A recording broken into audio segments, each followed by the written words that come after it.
Nobody can be everywhere at once, it's just not possible. As much as you'd like to accomplish in your life, doing it all remains in the fantasy category for sure. This could be said about the most prolific of people, including what is likely the most famous demonologist duo of all time, Ed and Lorraine Warren. While their list of investigations is impressive and their impact on the way we see the paranormal is undeniable, there are simply too many ghost stories out there, and a lot of them might be better known if the Warrens showed up at some point. So today we're going to be counting down the top 5 demons who should have been investigated by Ed and Lorraine Warren. Let's get right into it. Coming at number 5, we've got the House of Death. When you've got a name like that, there's no avoiding paranormal investigators. How deadly do you have to be to earn that kind of title? And as it turns out, quite deadly indeed. There aren't too many people who stay here and avoid ghosts altogether, and some people even end up being attacked. The House of Death has quite the history too, with all sorts of famous individuals, both skeptics and believers, telling tales of terror. It might look like a fairly nondescript home in New York City's Greenwich Village, but this house is anything but boring. After the initial homeowners left it behind, strange things started happening. A famed cyclist ended up hitting a young boy, breaking his leg. Mark Twain moved in, and even after being skeptical of ghosts, experienced all sorts of strange events. Even though he wasn't there very long and didn't enjoy his stay very much, Twain has been rumored to roam the hallways of the House of Death. He's apparently one of the friendlier entities who stick around too. Years later, occupants experienced even more disturbing things, from monstrous moving shadows to terrible, cloyingly sweet scents overpowering all who entered. Rotten food was found upon tables with no explanation,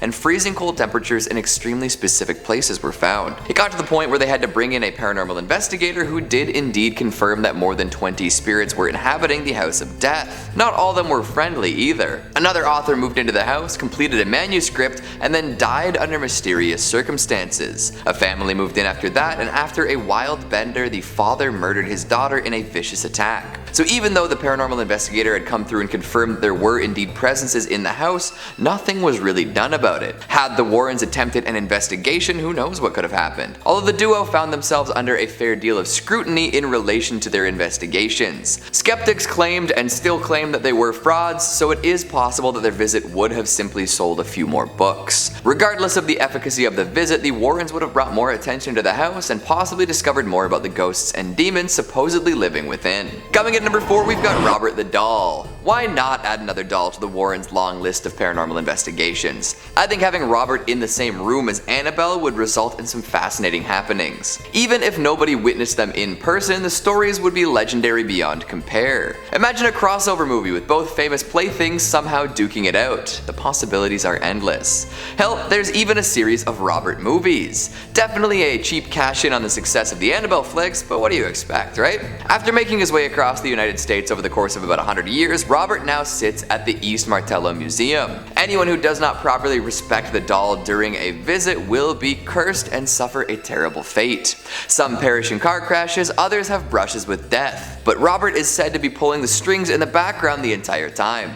Holy smokes, right? Even though Robert mostly resides at the museum, regularly rotating to the old post office and custom house, he has been investigated and exhibited by other paranormal enthusiasts. Zach Bagans featured the doll in one of his TV shows, introducing the creepy collectible to all sorts of new people. He didn't seem to have any negative reaction to the demonic toy though, so who knows what was going on. But if Bagans can do it, I doubt the Warrens would have any issues with expecting Robert. In fact, it's pretty surprising they never managed to get their hands on the doll in their days of demonology. It would definitely be interesting to hear their take on the matter. Maybe Robert wasn't a big fan and they didn't want any additional misfortune to befall them. Oh well, I'm still rooting for that Robert-Annabelle crossover. Coming at number 3, we've got Franklin Castle. A lot of haunted houses gain their reputation through mysterious death and misfortune. Franklin Castle has both of these in spades. It also helps that it's known as a castle, arguably the spookiest and most prone to hauntings of all the architectural forms. Classic spooky castle stuff, you get it. In the late 19th century, all sorts of bad stuff went down within the walls of Franklin Castle, and to this day, people claim to see the results. Hans Tiedemann and his family lived there and seemed to be doing quite well. That is, until all 4 of his adolescent children died under mysterious circumstances. Yeah, that's not suspicious at all. Some claim that he hung his daughter and staged it to look like she did it herself. My goodness. His mistress simply disappeared one day as well, adding to the questionable bits and pieces. Could he have been possessed by a demon? Are their spirits demons now? Now, visitors often see mysterious figures floating through the hallways, moving objects around and doing generally ghastly things throughout the castle. There have even been ghostly parties thrown, The Shining style. Whether these ghosts are friendly or frightening is still up in the air. However, we may have learned more about the paranormal residents if the Warrens made a trip to Cleveland. They could reveal all sorts of new details and potentially even upset the ghosts, resulting in some ramped up haunting. Damn. Coming in number 2, we've got Gina. When was the last time you saw a live exorcism? Like, really, it can't be happening that often.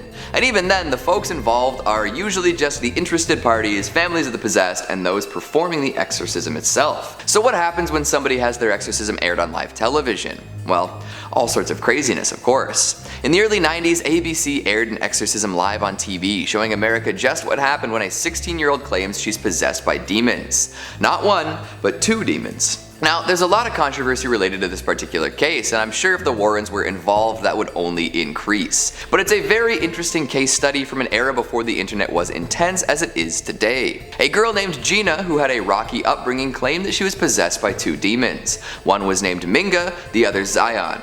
She would often fall into trances where one of these demons would make themselves known, speaking strangely and acting violently. After many visits from holy people, for whatever reason, they decided that Gina's exorcism would be aired on television. This was widely questioned, and many wondered why the church would allow this. Exorcisms are traditionally a private ritual, kept away from prying eyes as often as possible. Of course, this isn't always the case, and there have been plenty of public exorcisms throughout history. Apparently, they wanted the public to see that the devil was real and that the church could provide relief for people who were under his influence. But when this exorcism was aired, a lot of folks saw something other than the devil. They saw a young woman who had experienced in her life and wasn't being provided with the psychiatric support she needed. Exorcism was a very controversial method of helping this girl who may have benefited from therapy, and doing it on such a public stage might have caused additional problems. Of course, the Warrens thrived on public paranormal displays, so they would have fit right into this equation. Would it have been the right choice though? And finally, at number 1, we've got the Bell Witch. Try not to piss off your neighbors, because if you make them mad enough, you might find yourself under the influence of a curse. Damn. Somehow the Warrens never seemed to make it out to the location of the Bell Witch's curse. In Adams, Tennessee, there once lived a woman named Katie Batts. After being cheated out of some land by her neighbor, John Bell, she swore she would haunt him for the rest of time.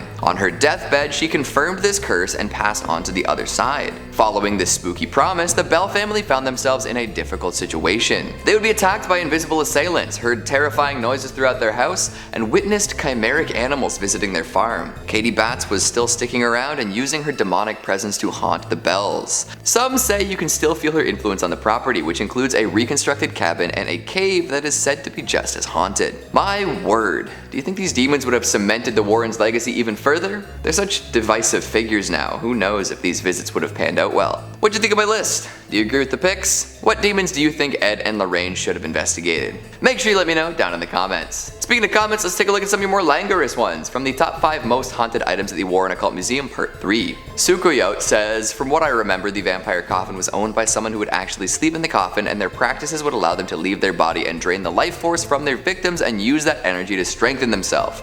And I don't mean blood, I mean soul energy. Truly an energy vampire then. John Stiles says, imagine some natural disaster hit the museum and all the dolls/objects escaped. That will be the Conjuring universe's Infinity War. DC Carter says, the Warrens Occult Museum was on my bucket list of places to visit. What a shame. I can't pay a visit and maybe take some new friends home with me. Yeah, you're gonna have to Mission Impossible the storage unit that all the stuff is at now. Mark Armour says, we used to go to Borley quite often as teens. There's definitely something off about the place. The church opposite from the rectory site is really unnerving. Classic hooligan behavior, I love it. And GD Kana says, am I the only one watching these and specifically to get home decor ideas? If you can find some good haunted items for cheap, they make great conversation pieces. And that is all the time we have for today. I'm going to sign up for the most dangerous game. Thanks for watching, and I'll see you next time. Classic spooky castles. Wow. They would be attacked by invisible assailants. Here cave, that is, nope. Nope. Some say you can still feel the behavior, I love it. And GD Kana says,